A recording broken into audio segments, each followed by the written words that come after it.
Bueno, nos hemos ocupado ya del modelo de mercado de competencia perfecta. Hemos visto ya que en el mercado de competencia perfecta, de alguna manera se logra, si es que el mercado se da, se lograría la eficiencia en la asignación de los recursos. En el mercado de competencia perfecta, en el modelo de equilibrio general de la competencia perfecta, la curva de demanda de los consumidores refleja las utilidades marginales de los consumidores. La curva de oferta de los productores refleja o se orienta por las pautas de el costo marginal de los productores. Cuando confluyen la oferta y la demanda, cuando confluyen las curvas de oferta y demanda, se forma el precio. Entonces, la competencia perfecta, el precio refleja exactamente la utilidad marginal de los consumidores y el costo marginal de los productores. Coincide en la competencia perfecta el precio con la utilidad marginal y el precio con el costo marginal. En consecuencia, la competencia perfecta, costo marginal de los productores es igual a utilidad marginal de los consumidores, o viceversa. Utilidad marginal de los consumidores es igual a costo marginal de los productores. Sería necesario dar un paso más, pero no nos alcanza el tiempo. Habría que analizar utilidad marginal privada versus utilidad marginal social, costo marginal privado versus costo marginal social.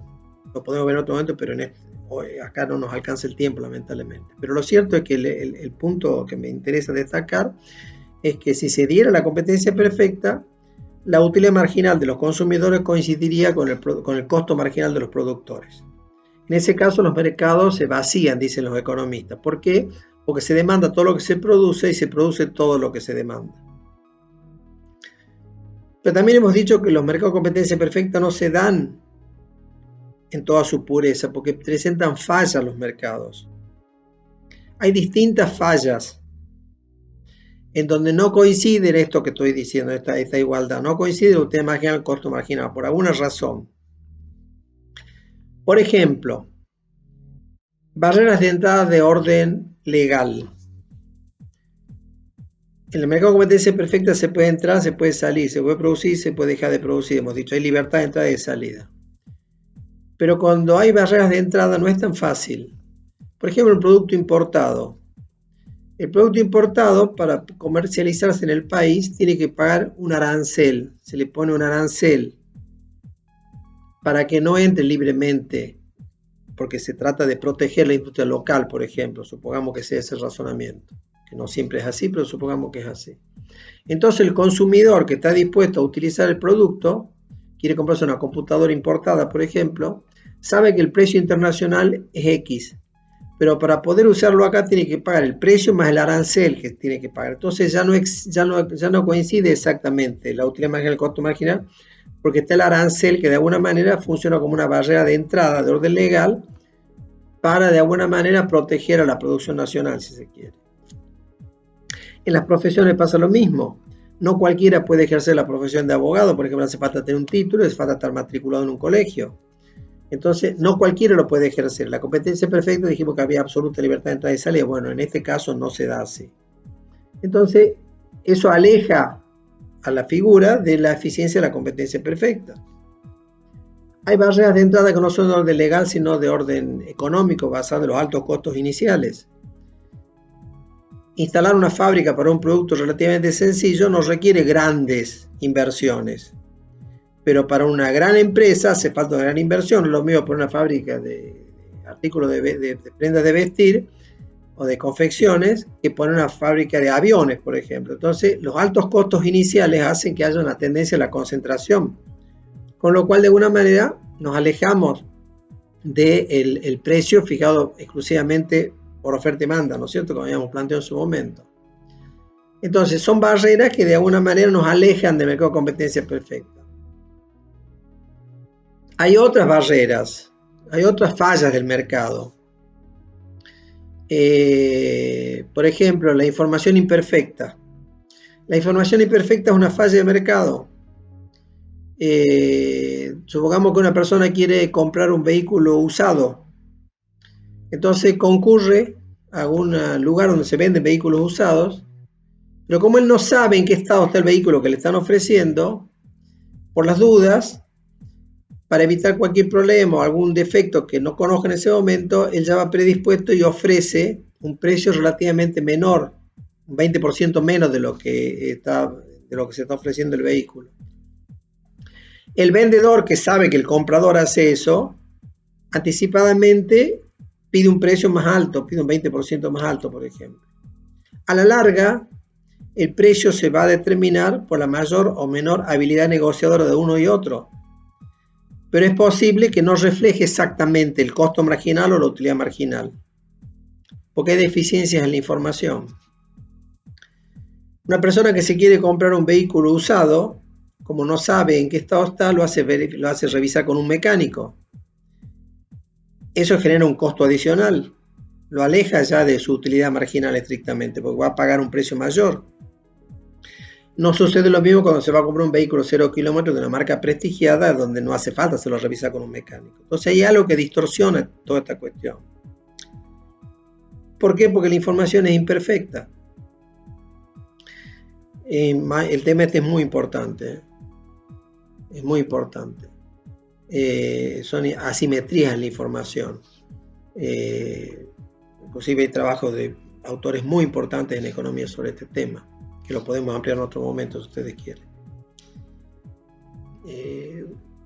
Investigar, lograr frutos de la investigación requiere grandes esfuerzos generalmente y los costos son muy altos. Una vez logrado el invento o lo que se está buscando, reproducirlo es relativamente fácil. Entonces, ¿qué alicientes tiene, qué incentivo tiene una persona para ponerse a investigar si sabe que después no va a recuperar fácilmente lo que gastó para esa investigación? El autor de un libro, por ejemplo, hacer un libro cuesta mucho, hay que hacerlo, escribirlo, redactarlo, corregirlo, la editorial, etc. Y después, una vez que está hecho, reproducirlo es fácil. Entonces, ¿qué pasa en ese caso? La información es asimétrica. Entonces, el Estado de alguna manera generalmente le confiere derechos de propiedad intelectual o de alguna manera le compra el producto cuando es necesario, etcétera, etcétera, pero de alguna manera favorece o facilita que se recupere el esfuerzo. Sin embargo, hay un problema. Los servicios meteorológicos, los pronósticos meteorológicos. Nadie duda de la importancia de un pronóstico meteorológico. Sin embargo, nadie compra en competencia perfecta un pronóstico meteorológico. A nadie se le ocurriría comprar un pronóstico. Entonces, pero el pronóstico es muy importante. Entonces, ¿qué pasa? El Estado lo proporciona o lo proporcionan empresas que se dedican profesionalmente a eso y que lo difunden en gran escala. Es un problema de información imperfecta. Es una falla de mercado, que hay que ver cómo se soluciona. El mercado solo no lo puede solucionar. Hay costos de transacción elevados, también pueden ser falla de mercado. Los costos de transacción se vinculan a los costos que se generan cuando se va a hacer una operación determinada. Una persona quiere comprar una propiedad, un departamento, por ejemplo, y ve un departamento y le interesa y se pone de acuerdo con el vendedor y fijan un precio, 200.000 pesos, por ejemplo. Bueno, se pone de acuerdo y se va a hacer el precio, pero al momento de escriturar resulta que el departamento tenía un embargo, que el vendedor a lo mejor no lo sabía. Tienen que salir a cancelar el embargo. Hay que hacer falta contratar a un profesional que lo haga, pagar las tasas y demás, con lo cual ya se tiene un gasto adicional. A lo mejor la propiedad estaba en sucesión y había 3 o 4 herederos, uno está en Mendoza, otro en Tucumán, otro en Buenos Aires, que hay que hacerlos venir para poder contratar, para poder negociar con ellos. También son costos adicionales.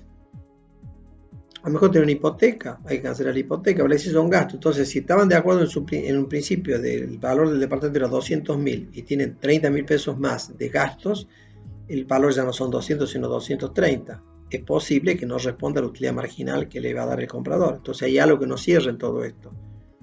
Son costos de transacción. Es muy importante este tema, habría que desarrollarlo más en detalle también. Hay un autor que dice de que cuando los costos de transacción son cero, Coase es el autor, Ronald Coase. Cuando los costos de transacción son cero, la solución eficiente se logra siempre con prescindencia de lo que diga la norma jurídica. Pero cuando los costos de transacción son elevados, es muy importante lo que diga la norma jurídica. ¿A quién le asigna la norma jurídica el derecho prevalente? Entonces hay que analizar eso, hay que analizarlo, ¿sí? Yo en el trabajo mío lo he desarrollado ese tema en fin, es todo un tema que hay que analizar. Lo cierto es que los costos de transacción son una falla de mercado que hay que ver cómo se soluciona. Están las externalidades, también constituyen fallas del mercado. Las externalidades son todos aquellos factores exógenos, por eso son externalidades, son externos a la actividad económica, que influyen en la actividad económica. En donde alguien tiene un beneficio sin soportar un costo, o donde alguien tiene un costo sin tener un beneficio. Yo les dije, ya lo planteé ese caso en una exposición anterior, una fábrica que está instalada en un lugar elevado, todos los días limpia y tira todos los desechos a un cauce de agua, contamina el agua. Esa empresa tiene un beneficio por la descontaminación y no soporta el costo de la descontaminación. Pero el que recibe el agua sucia abajo, en una fábrica que está en una zona menos elevada, tiene que limpiarla. Entonces ahí tiene que gastar para limpiar el agua, tiene un costo y no tiene un beneficio. En uno u otro caso, en la utilidad marginal no coincide con el costo marginal. Más aún, la fábrica que está descontaminando, por ejemplo, la fábrica que está contaminando, también te interesa descontaminar porque también la perjudica a ella. Se decide a descontaminar. Descontamina. ¿Hasta dónde descontamina? Va descontaminando hasta que llega un punto en donde iguala el beneficio que le genera la descontaminación con el costo marginal de descontaminar. Y ahí para. Entonces hay una diferencia ahí entre el costo de la empresa, porque está de alguna manera llegando a un punto en donde iguala el ingreso, el beneficio de descontaminar con el costo de descontaminar, ¿sí? Y el resto lo tiene que descontaminar la sociedad, un costo marginal social. Es un problema también ese, hay que analizarlo. Es una falla del mercado, que el mercado por sí mismo no está en condiciones de solución. Son distintas situaciones que se van presentando. Externalidades, los bienes públicos también constituyen una falla de mercado. No en el sentido del derecho administrativo, que son bienes del Estado o de los particulares. Los bienes públicos en economía son aquellos bienes que pueden ser usados por más de una persona sin que pierda su valor. Por ejemplo, el propietario de un vehículo, cuando conduce su vehículo, lo usa él solamente. Entonces el uso por el propietario excluye del uso a los demás. En cambio, la iluminación de la avenida, por ejemplo, la puede utilizar 1, 2, 3, 5, 10 personas sin que pierda valor. No se desnaturaliza porque la usen más personas. Entonces, el bien privado en economía es un bien de uso excluyente. El bien público es un bien que no es de uso excluyente. ¿Qué sucede? Por ejemplo, en la zona turística, en la zona cordillerana, en la zona, descubren un lago que es de acceso público porque no tiene dueño, y lo descubre una familia y van y pasan el fin de semana y disfrutan de ese lago. Pero después hay otra familia y otros se van enterando que existe ese lago y van, va 1, va 2, va 3, va 5, y después va mucha gente. Y ya cuando va mucha gente se desnaturaliza porque ya tiran basura al agua, desechos, contaminan el ambiente, prenden fuego, en fin, ya no es como era al principio. ¿Cómo se evita ese problema? ¿Cómo se evita que se desnaturalice ese bien? Se pone una tarifa, se pone una barrera para que entren. En fin, ya son situaciones donde ya no hay competencia, ya no hay un mercado libre como al principio, sino que de alguna manera hay restricciones para el uso, justamente para evitar que se desnaturalice. Una plaza pública la pueden utilizar muchas personas, pero si se la utiliza en exceso también se desnaturaliza. Las calles, por ejemplo, las vías de circulación, la pueden utilizar varias personas sin que se desnaturalice, pero si la utilizan en exceso, se colmatan y se complica y ya dejan de ser tales. Entonces, ¿cómo se raciona el uso de un bien como de este tipo? El problema es que los bienes públicos no tienen precio, porque generalmente los presta el Estado y los subvenciona con impuestos. Al no tener precio no se puede racionar el uso de ese bien, y es un problema a resolver. ¿Cómo se resuelve ese problema del bien público? Aparte que hay otros problemas. El bien público puede ser utilizado por personas que no han soportado su precio. Cuando pasa el camión de la municipalidad recogiendo los residuos, no le toca el timbre al propietario a ver si pagó o no pagó la contribución para la limpieza. Le recoge los residuos, haya o no pagado. Entonces, hay gente que puede beneficiarse sin haber soportado el costo. También es una falla de mercado. Vale, así como esa hay muchas fallas de mercado, hay muchas otras también que podríamos analizar, pero son situaciones que se van presentando en donde no se iguala el costo marginal con la utilidad marginal. Más, dejémoslo entre paréntesis, donde no se iguala el costo marginal social con la utilidad marginal social. Entonces, en esos casos hay que ver cómo se puede solucionar y qué papel juega el sistema jurídico para la solución de esas fallas. Vamos a ver enseguida qué es el sistema económico, el sistema jurídico, cómo juega uno y otro, y vamos a ver lo importante de todo esto, porque vamos a ver que el sistema jurídico produce consecuencias, y esas consecuencias pueden ser buenas o malas de un punto de vista eficiente o ineficiente, equitativa o inequitativa. El sistema jurídico genera incentivos para que nos comportemos de una forma o de la otra. Vamos a ver cómo de alguna manera el sistema jurídico puede influir en todas estas cosas para lograr la eficiencia o para solucionar o para lograr la solución de estas fallas del mercado. Eso en el próximo video. Gracias por ahora. Avancemos ahora con el tema de los sistemas, sistema jurídico y sistema económico, como habíamos planteado.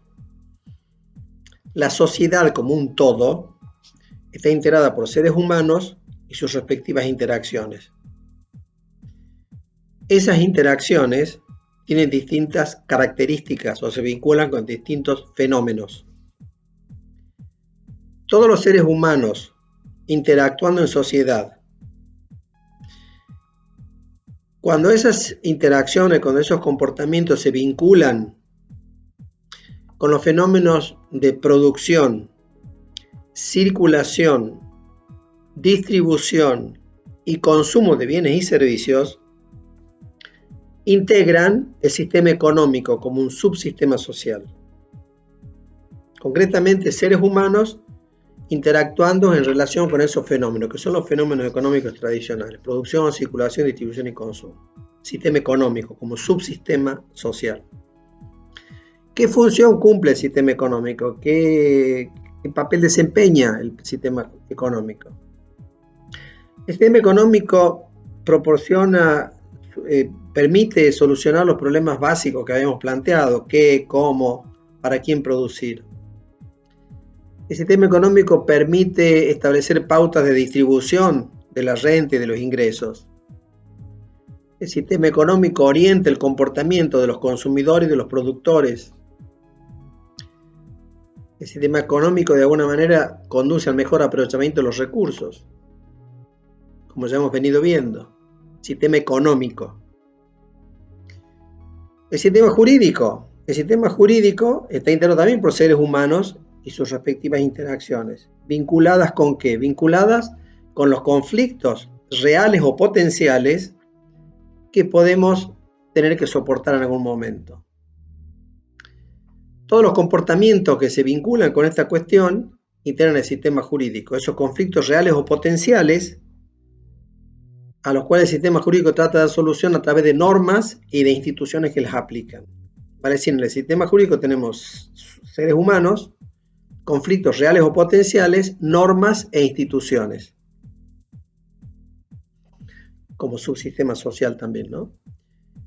¿Qué función cumple en este análisis, en esta cuestión, el sistema jurídico?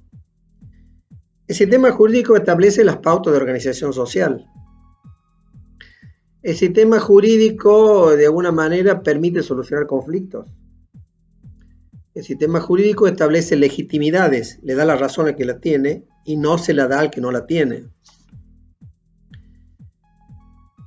El sistema jurídico posibilita, o por lo menos genera esas condiciones para que los conflictos puedan solucionarse. Le da la razón al que la tiene, no se la da al que no la tiene, establece qué se puede hacer con determinado bien y qué no se puede hacer, etcétera, etcétera. Hace todo eso, ¿sí? Pero hace algo más. Mucho más. El sistema jurídico no es neutral. El sistema jurídico genera consecuencias. El sistema jurídico genera incentivos para que nos comportemos de una forma o de la otra. Esos comportamientos pueden ser eficientes o ineficientes, equitativos o inequitativos. Entonces, si el sistema jurídico genera esas consecuencias, si el sistema jurídico produce esos incentivos o de alguna manera nos mueve o nos impulsa a comportar de una forma o la otra, lo importante es llegar a conocer cuáles son esos incentivos y llegar a evaluar esos incentivos para ver si son eficientes, ineficientes, equitativos o inequitativos. ¿Cómo se hace? La economía tiene la posibilidad de hacerlo, porque la economía tiene todo un instrumental que posibilita este tipo de análisis. Las teorías en economía parten de supuestos, variables. Los supuestos son proposiciones que se aceptan de antemano, que se supone que son válidas de antemano, como que se supone que el hombre es un hombre que se comporta coherentemente, racionalmente. Hay variables que son cuantificables, variables exógenas, variables endógenas, variables de stock, variables de flujo, variables nominales, variables reales. Con los supuestos y con las hipótesis, con los supuestos y las variables se formulan hipótesis, y de la hipótesis se hacen predicciones, y se llega a la conclusión. Una persona que permanentemente ve qué pasa en la realidad, dice, bueno, cada vez que sube el precio de un bien, manteniendo todo lo demás constante, disminuye la cantidad demandada. O cada vez que disminuye el precio, aumenta la cantidad demandada. Eso es una hipótesis, ahí no es más que eso.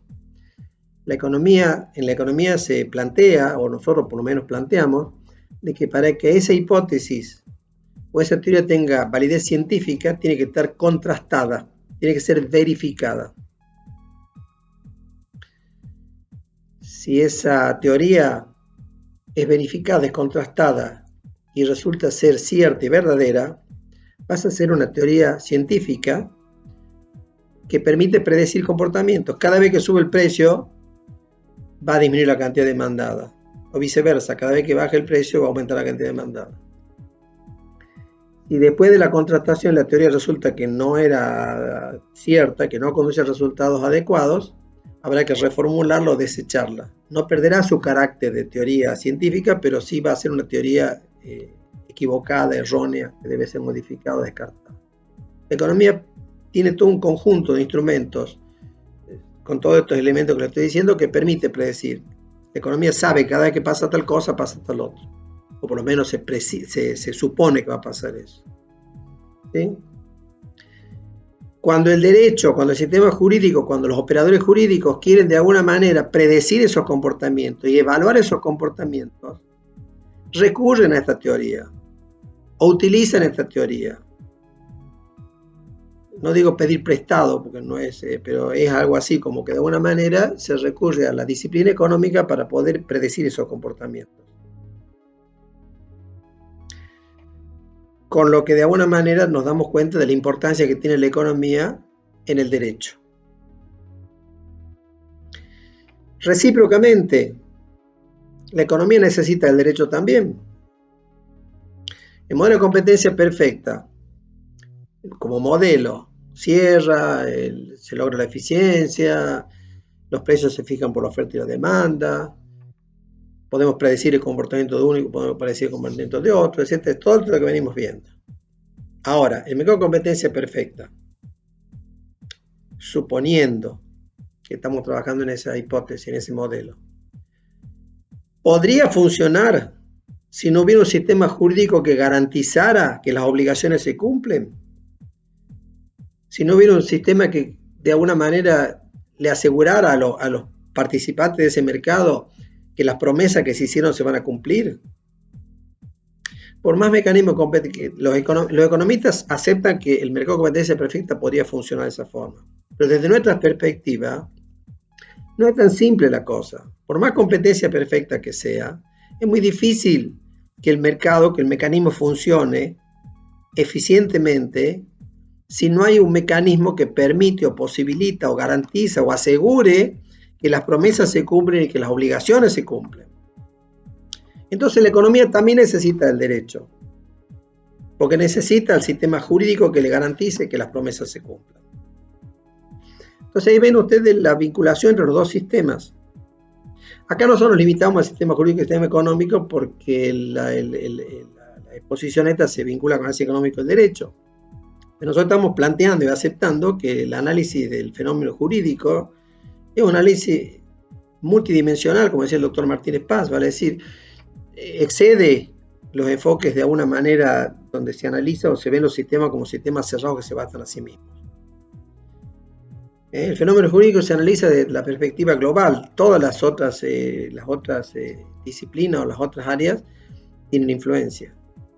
Hoy en día, el enfoque interdisciplinario es el gran reto de las ciencias sociales, por lo menos de nuestra perspectiva. Si aceptamos esto, podemos avanzar en esta cuestión del análisis económico del derecho. Veamos cómo puede el derecho influir en la economía, con un caso muy simple. El caso de las playas de estacionamiento, las cocheras para estacionar vehículos. Los dueños de las playas, los empresarios que explotan las playas, no se hacen responsables por los siniestros o por los daños que sufren los vehículos que están estacionados en las cocheras. Y lo publicitan inclusive. Bueno, los siniestros existen, los daños existen, los daños se producen, las situaciones existen, ¿sí? Se dan. Supongamos que hay un índice de siniestralidad del 1%, para hacerlo muy chiquito, de cada 100 vehículos uno tiene un problema. Bueno, cuando un propietario de un vehículo damnificado advierte esta situación, no conforme con ello, le reclama al propietario o al empresario que explota la cochera que lo indemnice por lo que le pasó. Le rompieron el parabrisas, le robaron algo que estaba dentro del vehículo, le sacaron la rueda de auxilio, en fin. Le salió 20.000 pesos el daño. Y el propietario no lo indemniza. Entonces este señor, y conforme con esa solución, le inicia una acción legal, inicia un juicio para obtener resarcimiento de esos daños. Y el juez le hace lugar, lo condena al propietario de la cochera a pagar los 20.000 pesos más los costos del juicio, que van a ser 5.000, pongamos, 25.000 pesos. Y le tiene que pagar porque la sentencia lo condena a pagar. Este señor le comenta a un amigo, y ese amigo a otro, y a otro, y a otro, y se hace toda una cadena de situaciones donde los distintos propietarios de vehículos, cuando se enfrentan a estas situaciones y tienen daños, les reclaman judicialmente a los dueños de las cocheras o a los empresarios que las explotan para que los indemnicen. Y los jueces le hacen lugar, y se forma una corriente jurisprudencial en donde los propietarios de los vehículos damnificados obtienen la indemnización. Los empresarios que explotan las cocheras se dan cuenta o advierten de esta situación, que los jueces ahora los condenan a pagar las indemnizaciones. Cuando se dan cuenta de esto y cuando toman conciencia de eso, buscan una solución para ellos. Para ellos es más fácil solucionar el problema, para ellos es más fácil disminuir el riesgo de siniestralidad. Pónganse serenos, aumenta la iluminación, en fin, es más fácil, desde un punto de vista económico más eficiente que ellos solucionen el problema que los propietarios de los vehículos, que es más difícil. Pero ahora los dueños de las cocheras se dan cuenta que cada vez que hay un accidente van a tener que indemnizar. Van a tener que pagar los 20.000 pesos más las costas. Cuando advierten eso, generalmente trasladan al precio de las cocheras el porcentaje de las indemnizaciones que tienen que pagar. ¿Me explico? O sea, toman ese valor de referencia y lo trasladan al precio de las cocheras.